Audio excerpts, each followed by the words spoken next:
بسم الله الرحمن الرحیم. اللهم صل على محمد وعلى آل محمد كما صليت على إبراهيم وعلى آل إبراهيم إنك حميد مجيد وبارك على محمد وعلى آل محمد كما باركت على إبراهيم وعلى آل إبراهيم إنك حميد مجيد. سلام عرض میکنم خدمت همه شما خوبان، عزیزان، دوستداران کلام الله مجید. خوش آمد میگم حضور شما رو به یکی دیگر از برنامه‌های آموزش روحانی قرآن کریم. الله رو سپاس گذاریم و شاکریم از اینکه بار دیگر بر ما و همکاران ما منت گذاشت تا خدمتگزار جلسه دیگر از جلسات قرآنی باشیم با حضور گرم شما قرآن دوستان. در این برنامه هم توفیق خدمت نصیب گشت برای این بنده، گرچه استاد عبدالرحمن فاتح قرار بود در خدمت شما باشن، ایشون به این برنامه نرسیدن و من در خدمت شما خواهم بود انشاءالله در برنامه دیگری از برنامه‌های آموزشی روحانی قرآن کریم. و امیدوارم که در این سرمای زمستان هر جا که هستید محفل شما با وجود کلام الله مجید گرمتر و گرمتر بشه و امیدوارم که در خلال هفته گذشته ما رو همراهی کرده باشید با درسی که داشتیم، درس اول درباره آموزش روحانی قرآن کریم و مطمئنم و یقینا انشاءالله در این برنامه هم آمادگی کامل دارید برای درس جدید، درس دیگری از درس‌های آموزش روحانی قرآن کریم.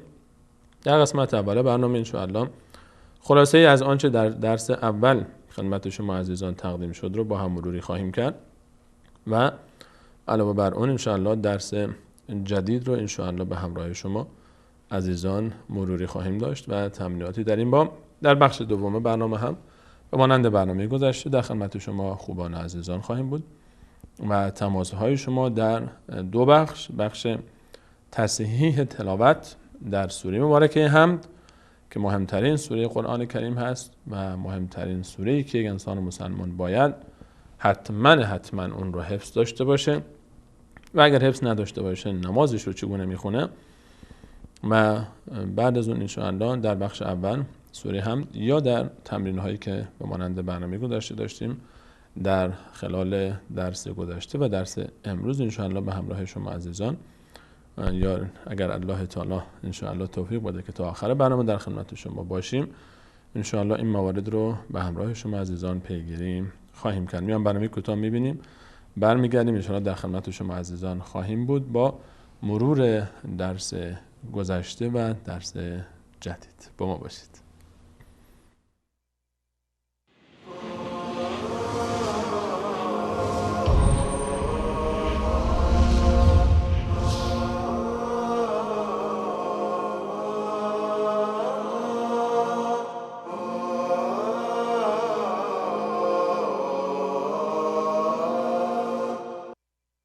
هدي الحبيب يقودني وبنوره تصفو الحياة قد سار في درب النبي صحب وأشراف تقى قوموا إلى الدرب المضيء نسمو ونرقى في علاه ونعانق رسول الله صلی الله علیه و سلم فرمودند هیچ گروهی در خانه از خانه‌های الله گرد هم نمی آیند و به قرائت قرآن و تعلیم آن مشغول نمی شوند مگر این که آرامش بر آنها فرود می آید و رحمت الهی آنها را در بر می گیرد و ملائکه آنها را احاطه می کنند و الله متعال در جمع کسانی که نزد او هستند از آنها به نیکی یاد می کند.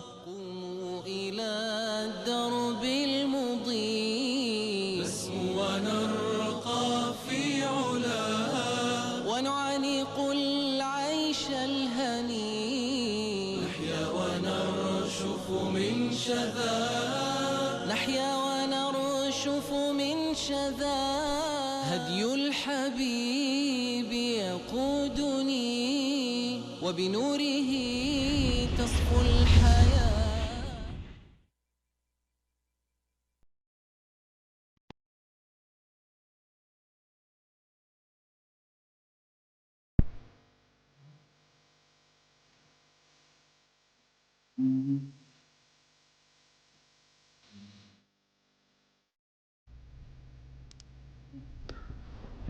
با عرض سلام مجدد خدمت شما خوبان و عزیزان. اگر در برنامه گذشته همراه ما بوده باشید درباره تفاوت حروف الفبای فارسی و عربی با شما عزیزان صحبت کردیم و گفتیم که تفاوت الفبای عربی با الفبای فارسی در 4 حرف هست. فقط الفبای فارسی 32 حرفه، الفبای عربی 4 حرف کمتر داره و 28 حرفه. الفبای فارسی تصویری رو که مشاهده میکنید الفبای فارسی هست و 4 حرفی که با رنگ قرمز نشون داده میشه در این تصویر پ، چ، ژ و گاف. اینها 4 حرفی هستند که ما اینها رو در الفبای عربی نداریم.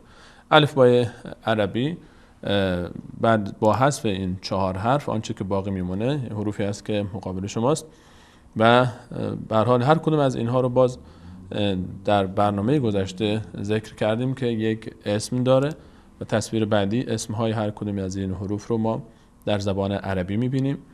در فارسی الف رو ما الف تلفظ میکنیم، اینوایی که با رنگ آبی اسم حروف هست، خط پایین این خطی که میبینید و خط بالا خود حروف هستن. حرف الف در فارسی هم الف هست، فقط بعضی از حروفی که در فارسی ما ب مثلا تلفظ میکنیم در عربی یک الف بهش اضافه میشه با. الف، با، تا، ثا. جیم در فارسی هم جیم هست، ها، خا، دال در فارسی هم دال تلفظ میشه، ذال این همون فارسی هست، را، زا یا زای هم میگن، بعضی وقتا یا اضافه میکنن بهش، زای، سین، شین، صاد، ضاد، تا، ضا، عین، غین. اینها تا اینجا سین و شین و صاد و ضاد و تا و ضا و عین و غین در فارسی هم همینجوری ما به همین نام میشناسیم این حروف را. حرف بعدی فا، فقط یک الف اضافه شده، در فارسی ف میگیم. قاف در فارسی هم قاف هست، کاف، لام، میم، نون هم در فارسی دقیقا همین اسم ها رو دارن و حرف ها و یا که در فارسی ه و ی تلفظ میشه و اسمش رو ه و ی میگذاریم، فقط یک الف به اینها اضافه میشه در حروف عربی. علاوه بر این در برنامه گذشته همچنین به حرکت ها شروع کردیم، به معرفی حرکت هایی که در ابتدای راه روخانی قرآن کریم نیاز هست که ما بشناسیم و گفتیم که یک از تفاوت های دیگری که نوشته عربی با نوشته فارسی داره علاوه بر اینکه این 4 حرف پ و چ و ژ و گاف درش نیستن، یک سری حرکاتی اضافه داره که این حرکات بیشتر سبب شده که تا خوندن عربی برای عزیزانی که فارسی میتونن بخونن یک کمی مشکل باشه و این حرکاتی هستن که به هر حال یک صدادار هستن، حرکات صدادار کوتاه، حرکات صدادار بلند و حرکاتی که حرکت ندارن و ان شاء الله در برنامه‌های آینده بیشتر به اینها اشاره خواهیم کرد. از حرکات صدادار کوتاه شروع کردیم و یکی از این حرکات رو معرفی کردیم خدمت شما عزیزان، حرکت فتح رو که با هم می‌بینیم.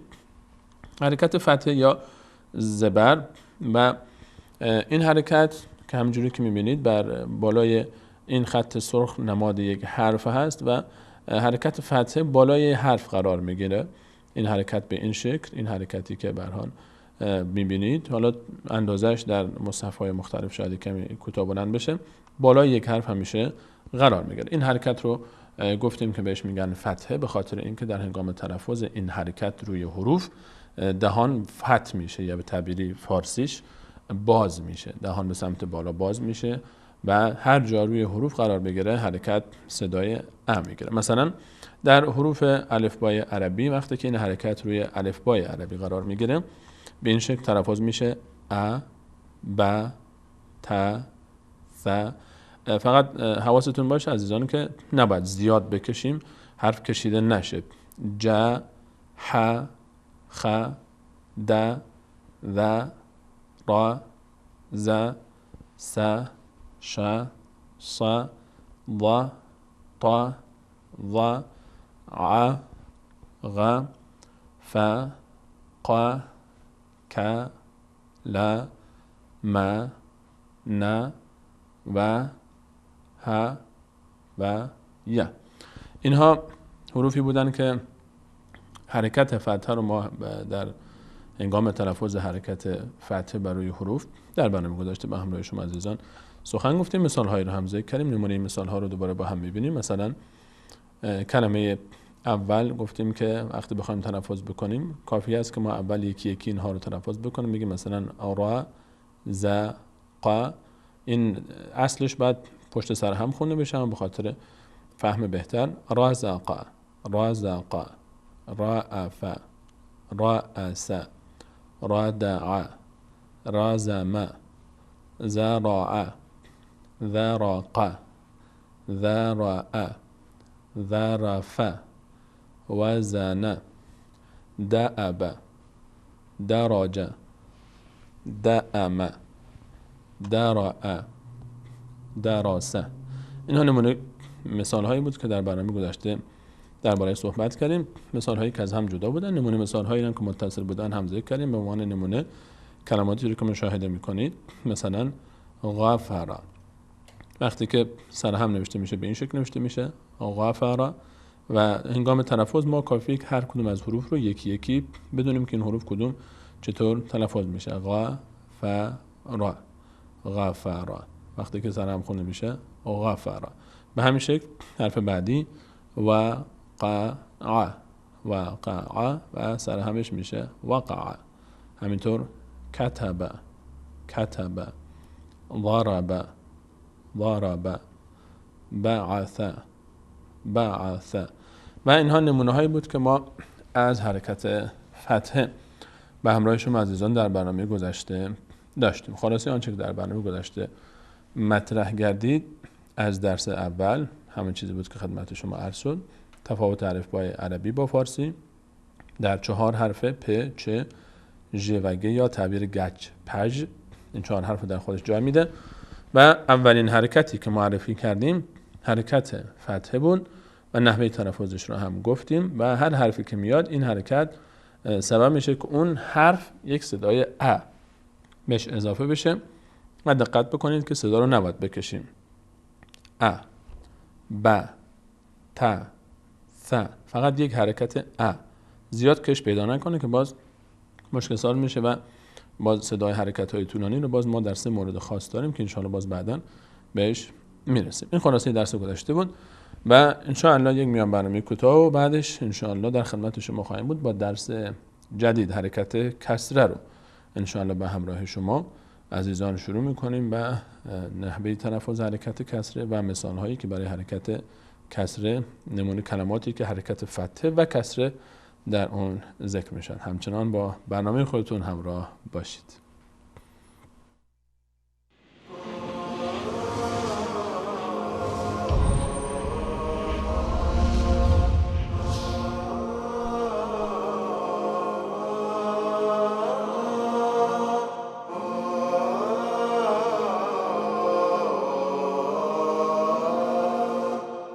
بسم الله الرحمن الرحيم بسم الله الرحمن الرحيم عما يتساءلون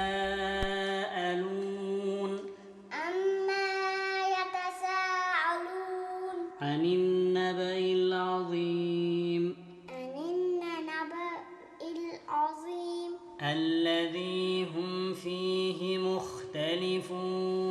رسول الله صلی الله علیه و آله و سلم فرمودند فرزندانتان را بر 3 خصلت تربیت نمایید: محبت پیامبرتان و محبت خاندانش و تلاوت قرآن، چرا که حافظان قرآن در روزی که هیچ سایه‌ای جز سایه او تعالی نیست با پیامبران و برگزیدگان الله در زیر سایه عرش الهی قرار می‌گیرند.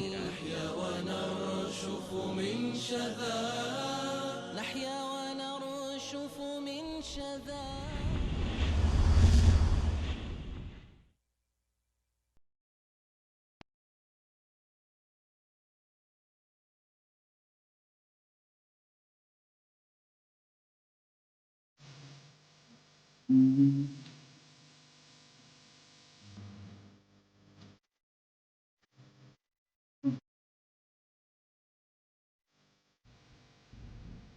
حرکت بعدی که انشاءالله در برنامه امروز خواهیم پرداخت، دو حرکت رو به همراه شما عزیزان خواهیم خواند در برنامه امروز و تعلیم خواهیم گرفت انشاءالله. حرکت کسره و حرکت ضمه یا همون فارسی خودمون ضمه. و حرکت کسره حرکتی هست که در معنا کسره، کسر با سین، کسر معنای شکستن هست و این حرکت به این خاطر استفاده میشه، این اسم برای این اطلاق شده که هر چیزی که میشکنه میفته پایین، غالبا یعنی ارزشش هم کم میشه، انگار خودش هم افتاده پایین میفته. و این حرکت روی هر حرفی که قرار میگیره، صدایی که به هر حال در هنگام تلفظ از اون حرف خارج میشه از دهان، صدایی هست که به جایی که دهان باز بشه انگار که دهان به سمت پایین حرکت میکنه. حرکت رو با هم ببینیم. این حرکت کسره هست. نحوه نوشتنش این گونه هست که این حرکت کسره یا زیر در فارسی دری یا حالا پدر بزرگا و مادر بزرگا بیشتر شاید یادشون باشه، این حرکت رو در فارسی زیر هم استفاده میکنن چون زیر حروف قرار میگیره. اگر این خط سرخی که اینجا هست رو ما یک حرف فرض بکنیم، حرکت کسره همیشه زیر این حرف قرار میگیره، حرکتی که نوشتارش شبیه فتحه است، فقط تفاوتش با فتحه از لحاظ نوشتاری این هست که فتحه بالای حرف قرار میگرفت و کسره میاد و زیر حرف قرار میگیره. حرکت کسره یا زیر این دومین حرفی هست، دومین حرکتی هست که باید مد نظر شما عزیزان باشه. حرکت کسره یا زیر، معنی فارسی زیر که مشخصه چون زیر قرار میگیره، و حرکت کسره هم به خاطر اینکه حالت شکستگی داره، انگار که اون زیر افتاده بهش کسره گفته میشه. در الفبای عربی این حرف وقتی که روی یا زیر تعبیر دقیق در زیر یک حرفی قرار بگیره این گونه تلفظ میشه. الفبای عربی رو با هم میبینیم به همراه حرکت کسره یا زیر. وقتی که این حرف در زیر حرف زیر یا حرکت کسره در زیر الف قرار بگیره یا ب یا بقیه حروف، نحوه تلفظش این گونه خواهد بود. ا وقتی که زیر الف قرار بگیره اینجوری میشه ا، ب، ت، ث. سعی کنید که این هم مثل حرکت فتح کش پیدا نکنه، یعنی جوری نشه ای نشه ا، نه ای. اون اگر ای شد مشکل ساز میشه، حرف تغییر میکنه و کلا حرکت تغییر میکنه و حرکت دیگه ای میشه. ا، ب، بی نشه، نگیم بی، ب. خیلی فرق بین ب و بی. ب، بی نه یا نداره، ب، ا، ب، ت، ث، ج، ح، خ، د، ذ، ر، ز، س، ش. بازم دقت کنید سی نمیشه، زی نمیشه، نگیم زی، ز، س، سی نشه، ش، شی نشه، باز ش، ص، ض، ط، ض، ع، غ، ف، ق، ک، کی نمیشه، ک، ل، م، می نشه، م، ن، و، نگیم وی، و، ه، ی نه، ی. دقت کنید ی نشه، اگه یی شد مد پیدا میکنه، ی. خب یک بار دیگه با هم از اول میخونیم ا، ب، ت. شما هم سعی کنید تکرار بکنید همراه بنده. ا، ب، ت، ث، ج، ح، خ. خط بعدی د، ذ، ر، ز، س، ش، ص، ض، ط، ض، ع، غ، ف، ق، ک، ل، م، ن، و، ه، ی. ی. این حروف الفبای عربی بود به همراه حرکت کسره. و اگر بخوایم مثال هایی از این نمونه هم داشته باشیم، ما کمتر حرفی داریم و کمتر کلمه‌ای داریم در عربی که تمام حروفش کسره داشته باشه و به همین خاطر ما ترکیبی از کلماتی که از درس گذشته یاد گرفتیم، حرف فتحه رو به همراه درس اول امروز حرکت کسره در کلمات پیش روتون میبینید. ما هم در این کلمات هم حرف فتحه، ما حرکت فتحه رو داریم و هم حرکت کسره رو داریم و این گونه تلفظ میکنیم. از همین کلمه اول خط اول شروع بکنیم. این حرکت فتحه است، بالای حرف قرار گرفته و صدای میده. و ر ث و ر ث. ببینید اینجا و به سمت بالا حرکت و دهان باز میشه و نشه و ر. این حرف دقت کنید، این حرف ری نشه و ر ث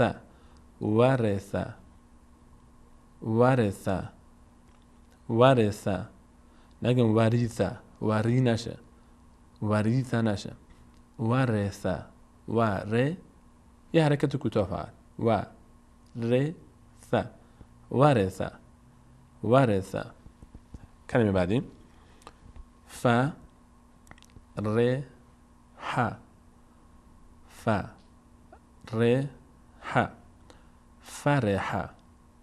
فرح فریح نشه، باز فریح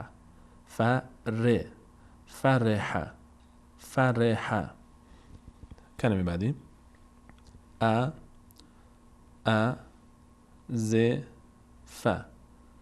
ازف.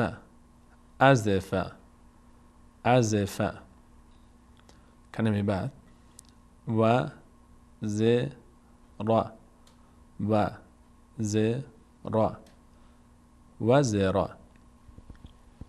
وزرا وزیر نشه، باز دقت کنید کسره رو نباید زیاد بکشیم، اگه زیاد کشیدیم صدا یه میگیره، باز مشکل پیدا میکنه. یه بار دیگه وزرا. کلمه بعدی سمع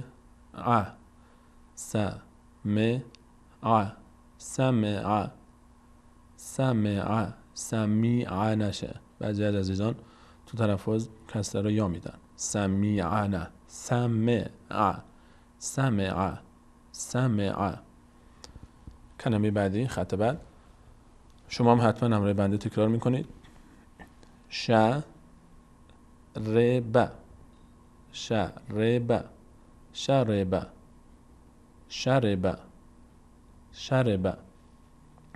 بریم کلمه بعدی راغب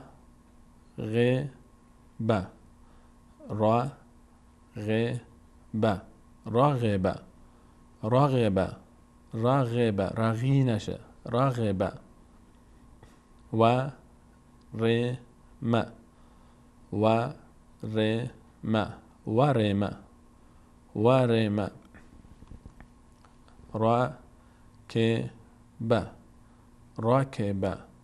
راکب. کلمه بعدی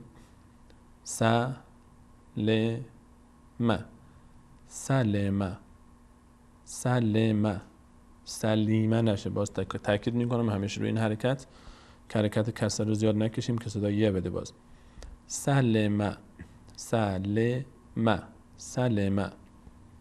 خط بعدی سخرا.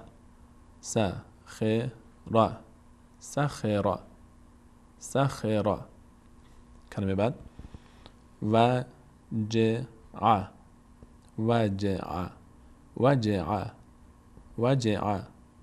کلمه بعدی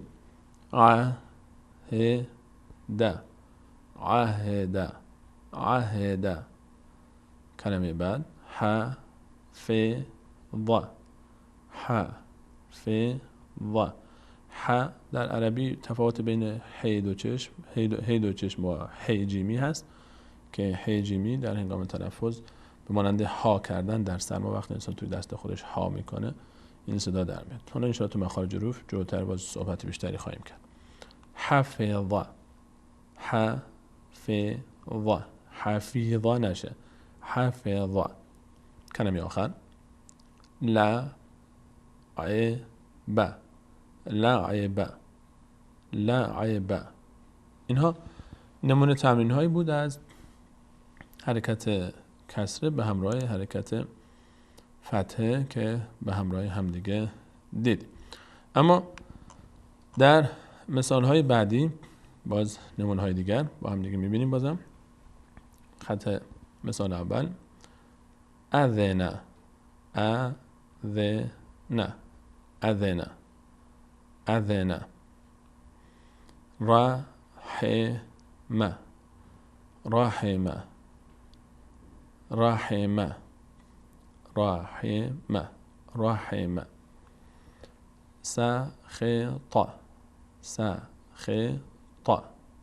سخط، سخط. خسر، خسر، خسر، خسر. این کلمه ملکه می بود بهتر بود، ملکه هست. حالا اینو فتح شما اشتباهی فتح شما کسر در نظر بگیرید. ملک یوم‌الدین در روایتی مالک یوم‌الدین ملکه خونده میشه. حالا همین ملکه که نوشته شده ملکه هم میخونیم، ملکه هم میخونیم. اگه فتح باشه کاف ملکه، ملکه، ملکه. ما این کلمه همچین کلمه‌ای فکر نمی‌کنم ببینیم. ملکه بخونیم کاف را اگه کسر داشته باشه میشه ملکه. این چیزی که نوشته هست نوشته ملکه خونده میشه. اگه همچین به این شکل نوشته بشه ملکه، ملکه. نمونه های بعدی رو با هم میبینیم. نمونه بعدی از ترکیبی از حرکت فتحه و حرکت کسره. حرکت فتحه و کسره نمونه هایی رو با هم اگر ترکیب بکنیم به نمونه های دیگری از کلماتی که هم فتحه دارن و هم کسره رو باز با هم میبینیم. عامله، عامله، عامله، عامله، عامله، عامله. بخل، بخل، بخل. حسب، حسب. حسی نشه، حسیب نشه، حسب.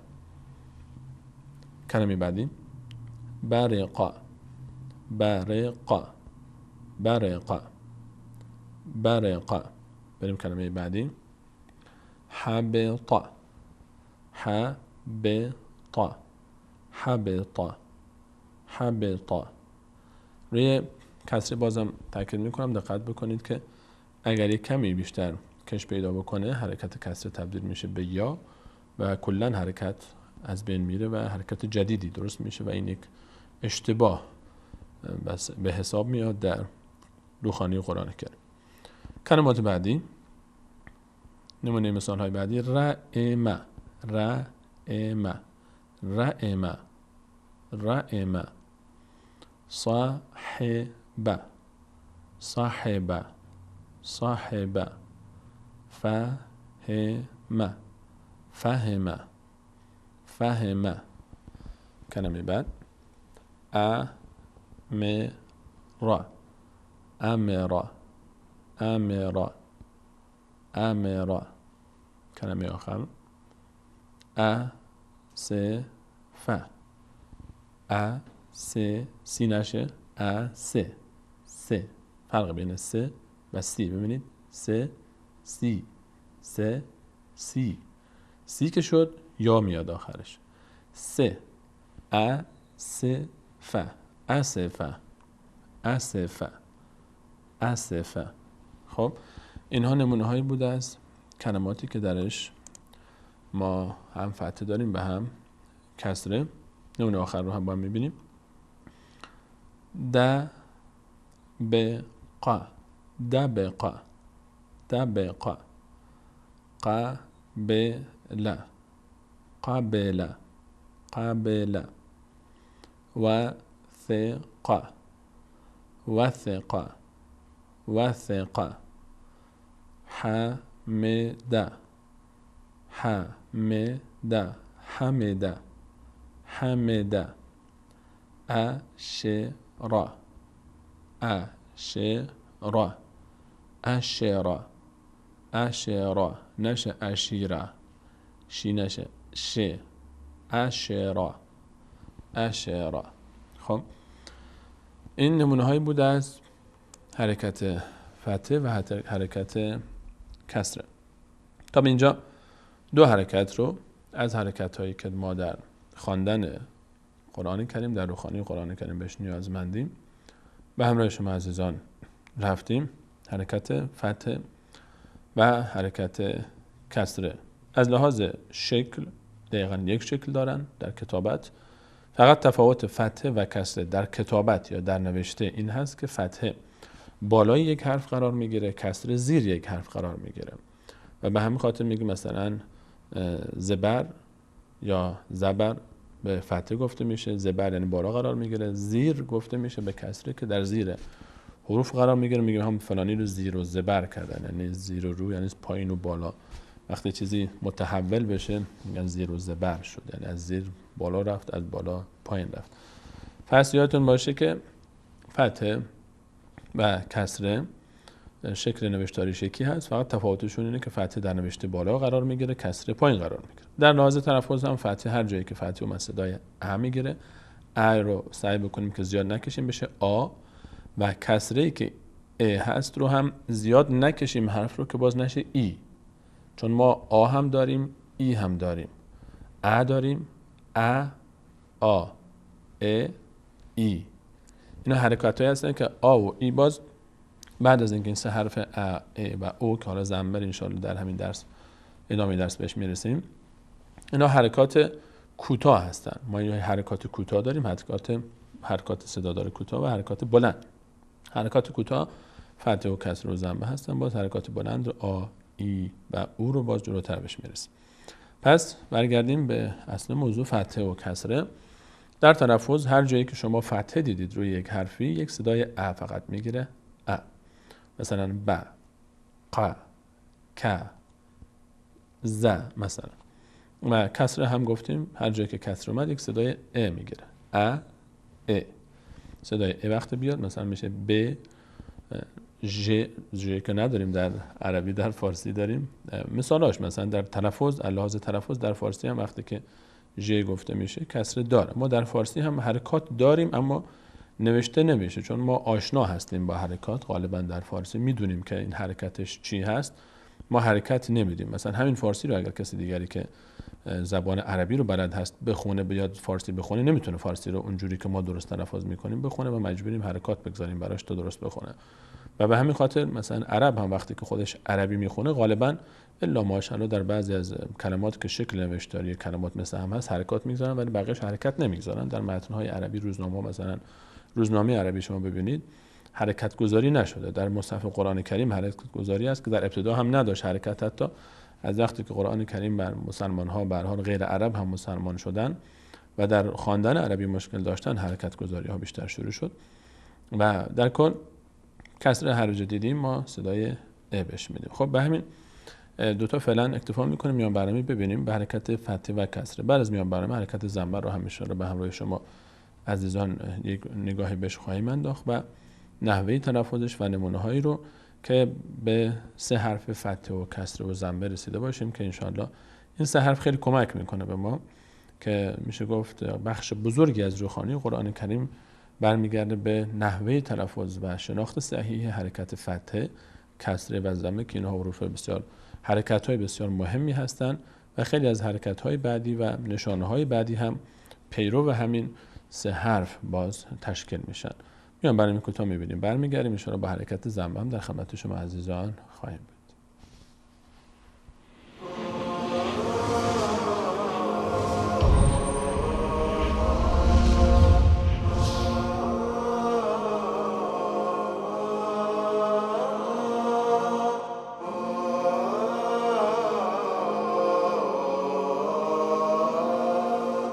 أعيش الحياة بنور الكتاب وهدي الرسول إمام الورى وأقفوا طريقا به الصالحون مضوا للرشاد وحازوا العلا ففيه السعادة فيه الهنا رسول الله صلی الله علیه و سلم فرمودند اهل قرآن اهل الله و بندگان خاص او هستند.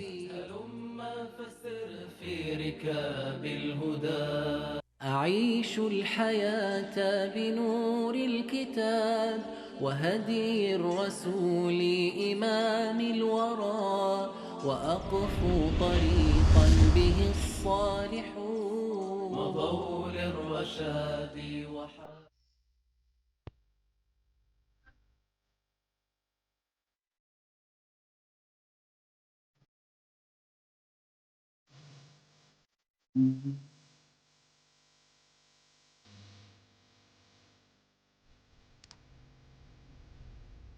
با سلام مجدد خدمت همه شما خوبان و عزیزان. یعنی فتحه، زیاد کشیده نشه. فتحه است، کسر است و هر جایی که صدای و روی حرکتی اومد انشاءالله خیالمون راحت است که میدونیم چطور تلفظش بکنیم. حرکت دیگری که در ابتدای مبحثمون باید بهش توجه بیشتری داشته باشیم حرکتی است به اسم ضمه. ما در فارسی بهش میگیم ضمه چون فرق بین ز، ذ، ض، ضاد در فارسی یعنی ضا و ضاد و زا و ذال در عربی در فارسی هیچ کدوم فرق بین اینها نیست. شکل نوشتاریش فرق میکنه اما همه اینا رو ما ز تلفظ میکنیم و میگیم که ظاهر شد مثلا و بخوایم که درباره کلمات دیگه هم استفاده بکنیم هر جا میگیم ظالمین، میگیم ظالین و درباره ذنوب همه اینها رو با ز تلفظ میکنیم. اما در عربی تفاوت داره. روی مخارج حروف باید انشاءالله صحبت بکنیم به دقت و تاکید بیشتر. اما در فارسی این حرکت رو ما در عربی ضمه مینامند با ضاد ضمه و در فارسی بهش میگن پیش. خود شکل حرکت رو با هم ببینیم. شکل حرکت مثل یک واو کوچک هست، مثل یک واو کوچک که بالای یک حرف قرار میگیره. این حرفی که شما میدید این یک واو کوچک اینجا که این حرکت بالای یک حرف، این اگه خط سرخ پایین رو ما یک حرف فرض بکنیم حرکت ضمه یک واو کوچک هست که بالای یک حرف قرار میگیره و نحوه تلفظش در حروف الف با به این شکل خواهد بود که نحوه قرار گرفتنش بالای حروف رو هم با هم ببینیم. در الفبای عربی وقتی که حرکت ضمه رو داشته باشیم احمد جان تصویر اگر بدید این حرکت ضمه رو با هم میبینیم. الفبا رو حروف الفبای عربی به همراه حرکت ضمه. از ابتدا شروع میکنیم به خواندن او و بو او. اینجا هم مثل فتحه و کسر باید مد نظرمون باشه که زیاد نکشیم، فقط به همون حرکت حرف کوتاه اکتفا بکنیم. او نیست، او نگیم او فرق بین او و او کشیده تره. او این دوتا ما فهم. اینجا او هست کوتاه، یک حرکت واو کوتاه. قبل از اینکه این رو من فقط فراموش کردم که وجه تسمیه رو بگم که چرا بهش ضمه میگن یا پیش بهش گفته میشه. ضم یعنی جمع شدن، یعنی پیش اومدن. در فارسی هم پیش یعنی همین. و چون وقتی که این حرف تلفظ، این حرکت وقتی تلفظ میشه لبها جمع میشن، انگار او. ببینید لبها کنار هم جمع میشن و لبها تو فارسی تعبیر عامیانه میگیم مثلا لبها قنچه میشن، یعنی شبیه هم جمع میشن و به حالت قنچه در میاد. لبها جمع میشن وقتی که این حرکت تلفظ میشه او. لبها جمع میشن کنار هم و به همین خاطر ضم یعنی جمع شدن و ضمه یعنی پیش اومدن. در فارسی هم بهش پیش میگن بخاطر همین که لبها پیش هم میان و جمع میشن. پس وجه تسمیه‌اش هم به این خاطر هست. به این خاطر به این حرف، به این حرکت ضمه گفته میشه که در هنگام تلفظ این حرکت لبها ضم میشن، به تعبیر فارسیش پیش هم میان یا همون تعبیر ساده ترش جمع میشن. برگردیم سراغ حروف الفبای عربی به همراه حرکت ضمه. نحوه تلفظ الفبای عربی به همراه حرکت ضمه این گونه است که اگر بر روی الف قرار گرفت میشه او. او به همراه بنده تکرار بکنید چون ما هم او نکشید، فقط او نشه. او. بو. بو نشه. بو. تو. تو نه. تو. ثو. جو. حو. خو. دو. ذو. ذو. رو. رو نشه. باز ببینید رو اگر شد مشکل پیدا میکنه. زو. زو نشه. زو. زو نشه. زو. سو. سو. خط بعدی. ضو. طو. عو. غو. فو نه. فو. قو نشه. باز قو. اگر قو شد مشکل پیدا میکنه. قو. خط بعد، خط آخر. کو نشه. کو چون واو نداره اینجا. کو. لو. مو. نو. وو نه. وو ببینید وو نه وو یا نه او. وو. هو. یو نشه. یو.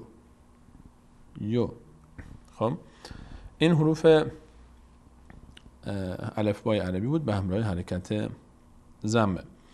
حرکت ضمه یعنی جمع شدن لبها در هنگام تلفظ این حرکت و هرگاه این حرکت بر روی حروف قرار بگیره جاش بالای حروفه، همون جایی که فتحه قرار میگرفت و یک واو کوچک هست و شکلش هم دقیقاً حرکت تلفظش هم یک حرکت کوتاه ضمه هست، یک حرکت کوتاه. او، بو، تو، ثو.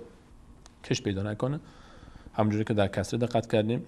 اگه کسره کش پیدا کنه میشه یا، میشه یه. اگر کش پیدا کنه میشه ای، دیگه کسره نیست، دیگه میشه یه. ضمه هم اگر کش پیدا کرد میشه واو، دیگه ضمه نیست، میشه حرف واو. کلا دیگه حرکت ضمه نیست، میشه حرف واو. کلا یک حرف مد پیدا میکنه، میشه او. مثلا بو، تو، ثو. نه، بو، تو، ثو. و اینها رو بعد مد نظرمون باشه که دقت بکنیم. نمونه هایی رو به همراه شما عزیزان میبینیم از حرکت فتحه، کسره و ضمه. کلماتی که هم فتحه توش استفاده شده، هم کسره توش استفاده شده و هم حرکت ضمه رو به همراه خودشون دارن. نمونه مثال های اول رو با هم ببینیم. از مثال اول او این که ضمه است و الف. او ثرا. او ثرا. کش پیدا نکنه هیچ کدومش. نه او ثرا نشه. او ثی. او این الف او نشه، ضمه او نشه او. یا ث این کسره ثی نشه او ثیرا، اینجوری نشه. نه، یا او ثرا نشه، یا او ثیرا نشه. او ثرا. کلمه بعدی تو نمیشه. تو لبا. تو لیبا نشه. کش پیدا کنه میشه تو لیبا، اشتباه میشه. یا اگر لام رو کش بدیم، کسره رو در روی حرف لام، تو لیبا نشه. تو لیبا. بعدی خدعا.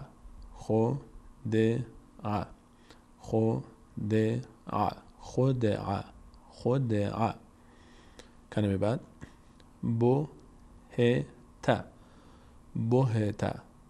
بهتا. کلمه بعد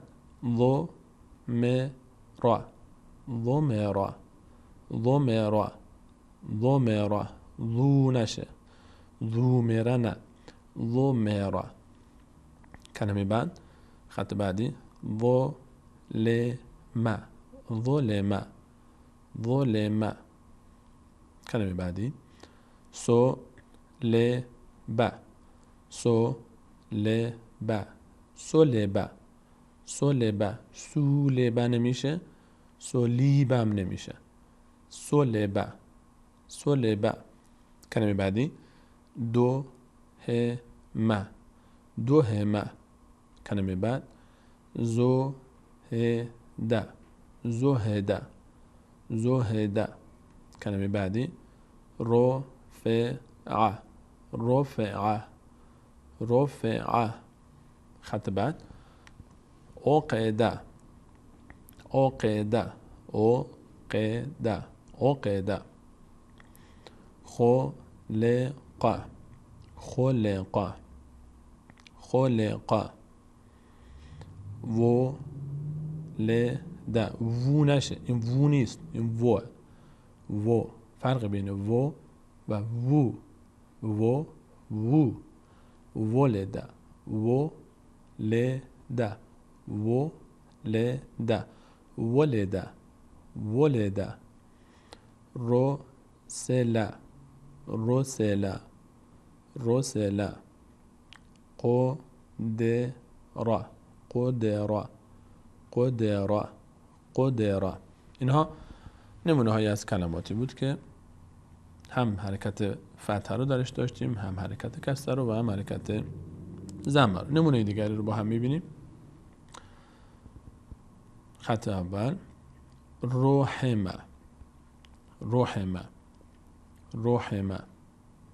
خط بعد، خط بعد، قتل،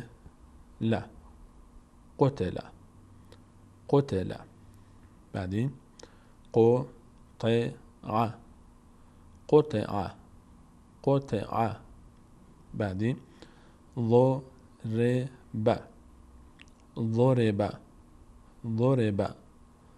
بعدی، جحد، جحد، جحد. اینها را از مد نظر داشته باشید در حرکت فتحه و در حرکت کسره انشاءالله فقط کش پیدا نکنه. مهمترین نکته که در کسره و در ضمه باید مد نظر عزیزان باشه که نکشیمش، که کسره یه نشه و ضمه واو صدای او پیدا نکنه، او نشه، او، او، او. این دوتا با هم فرق میکنه و ا و ای، این دوتا با هم دیگه هم متفاوته. مثال های بعدی رو میبینیم. بعد، بعد، بعد. حسن، حسن، حسن. كبر، كبر، كبر. قرب، قرب، قرب. كمل، کموله، کموله. فقط به حرکت ها اول سعی بکنید که سریع رد بشید دیگه. یعنی ما فقط به خاطر تمرین اینها رو از هم دیگه جدا میکنیم تا عزیزان در هنگام تلفظ راحت تر بدونن که چطور تلفظ میشه. اما نباید وقت بکنیم، بعد خودمون عادت بدیم که درست بخونیم اما کم کم روان بخوانیم، یعنی مکس نکنیم زیاد در کلمات. مثال های بعدی، یجب، یجب، یجب. یعد، یعد، یعد. یلد، یلد، یلد. یرث، یرث، یرث. یفد، یفد، یفد. نمونه های بعدی رو باز به همراه شما عزیزان میبینیم. یصف، یصف، یصف. یثق، یثق، یثق. یصل، یصل، یصل. یلج، یلج، یلج. یقفو یقفو یقفو. به همین حد اکتفا میکنیم برای تمرین فتحه و کسره. و یاد داشته باشید که فتحه، کسره و ضمه حرکت های کوتاهی هستند، کش پیدا نمی کنن. و تا اینجا به همین حد اکتفا میکنیم به همین 3 حرف، به 3 حرکت: حرکت فتحه، حرکت کسره و حرکت ضمه یا زبر، زیر و پیش به تعبیر فارسیش. و کلماتی رو هم که عزیزان دیدید انشاءالله حتما در تمرین هم با ما بوده باشید و تکرار کرده باشید. در خلال برنامه بچهای اتاق کنترل که صداشون میومد داشتن با من تکرار میکردن، با اینکه ماشاءالله خودشون روخانی قرآن خوب بلد هستن. و برای تصحیح نیاز است همین ما بیایم و بشینیم و هر چنده که بلد هم هستیم نکاتی رو دقت بکنیم بیشتر، برای اینکه تلاوتمون بهتر و بهتر بشه. نوبت میرسه به شما عزیزان. ما به همین قدر اکتفا میکنیم در این برنامه. درس اولمون حرکت فتحه بود و معرفی الفبای عربی و فارسی، و درس دوم امروز هم حرکت کسره و ضمه، و ان شاءالله باز در برنامه‌های بعدی حرکت‌های دیگر رو اضافه می‌کنیم. و امیدوارم که اگر برنامه رو عزیزان پیگیری بکنید در خلال 10 برنامه اول، یعنی ما الان 2 قسمت از درسمون رو رفتیم، ان شاءالله اگر یک 10 تایی با ما همراه باشید ان شاءالله تمام قواعد اولیه روحانی قرآن کریم رو فرا می‌گیرید و ان شاءالله هر گوشه از قرآن کریم رو برای شما باز کنن میدونید که چطور بخونید. من این ضمانت رو ان شاءالله میدم به شما عزیزان و این اعتماد رو ان شاءالله دارم نسبت به درس هایی که داده میشه که اگر شما به دقت ان شاءالله با ما در این تمرینات مشارکت داشته باشید و به خاطر بسپارید، ان شاءالله بعد از برنامه درس 10 ان شاءالله 10 11 دیگه شما ان شاءالله هر گوشه از قرآن کریم رو که باز کردن با امید الله متعال میدونید که چطور بخونید. حالا اینکه ما وقتی میگیم میدونید چطور بخونید، بین معنا نیست که انسان در خواندن اشتباه نکنه، چه بسا که حتی قاریای قرآن هم گهگداری یا حافظای قرآن هم در روخانی بعضی جاها از دستشون در بره کلماتی رو اشتباه بخونن. این چیز طبیعیه، یعنی طبیعت بشری هست. اما وقتی میگیم که میتونید بخونید یعنی میدونید که این رو چطور باید خوند. اما حالا اینکه روانخوانی یک کمی زمان میخواد تا تمرین بکنید و روانتر بشه، اون یک بحث دیگه است که در روانخوانی باز نکاتی هست که ان شاءالله بهش میپردازیم. و همونجوری که در برنامه گذشته هم بحث کردم، ما نمیتونیم که به هر حال تمام درس روحانی قرآن رو در یک جلسه آموزش بدیم و نیاز به زمان داره و نیاز به صبر و استقامت شما عزیزان که حتما ان شاءالله دارید و ما رو همراهی خواهید کرد تا ان شاءالله با هم دیگه کلام الله مجید رو زیباتر و زیباتر تلاوت بکنیم.